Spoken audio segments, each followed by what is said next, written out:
پھر میرے محبوب پیغمبر صلی اللہ علیہ وسلم جس زمانے میں تشریف لا رہے ہیں اس سے بہتر زمانہ نہ پہلے آیا تھا نہ بعد میں آئے گا نہ قیامت تک ہوگا. خیر القرون قرنی ثم الذین یلونہم ثم الذین یلونہم. خیر و برکت کے اعتبار سے سب سے بہتر زمانہ میرا، پھر جو اس کے بعد متصل، پھر اس کے بعد جو متصل. یعنی جس زمانے کو آپ کے زمانے کے ساتھ جتنا قرب نصیب ہوگا اس اعتبار سے اس میں خیر اور بھلائی آئے گی. ایک بزرگ باسی روٹی 4 آنے کی اور تازی روٹی 2 آنے کی فروخت فرمایا کرتے تھے.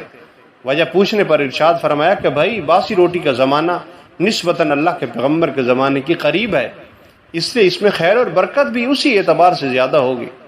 حضرت تھانوی رحمہ اللہ علیہ نے لکھا ہے حجاج بن یوسف جس امت کا ظالم ترین بادشاہ گزرا ہے، سینکڑوں ماہ برائے عدالت ظلماً قتل کرا ہے، اس کے بارے میں حضرت تھانوی نے لکھا ہے روزانہ 300 رکعت نفلات پڑھتا اس کا معمول تھا. اندازہ فرمائیں حکومت کے سارے کام کرنے کے باوجود گھر کے سارے طبی ذاتی کام کرنے کے ساتھ ساتھ شکار کا بھی شوقین، یہ شوق پورا کرنے کے ساتھ ساتھ 300 رکعت نوافل بھی پڑھ لیتا. یہ ساری چیزیں کیسے ہو رہی ہیں؟ وقتی خیر و برکتی. آج اگر ایک آدھی اچھی صحت کے زمانے میں آدمی صحت کے زمانے میں بھی اس کے پاس پیسہ بھی ہو ساری چیز ہو وہ 100 رکعت نفل نہیں پڑھ سکے گا. لیکن حجاج بن یوسف ساری کام کے ساتھ ساتھ فرائض کے ساتھ ساتھ 300 رکعت نوافل یومیہ پڑھ رہا تھا.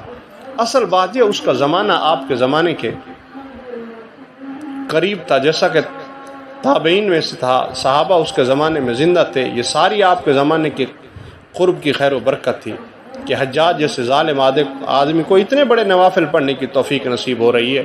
یہ میرے رب العالمین کی طرف سے میرے پیغمبر صلی اللہ علیہ وسلم کو جو زمانہ ہے اس میں برخیر و برکت نصیب ہو رہی ہے.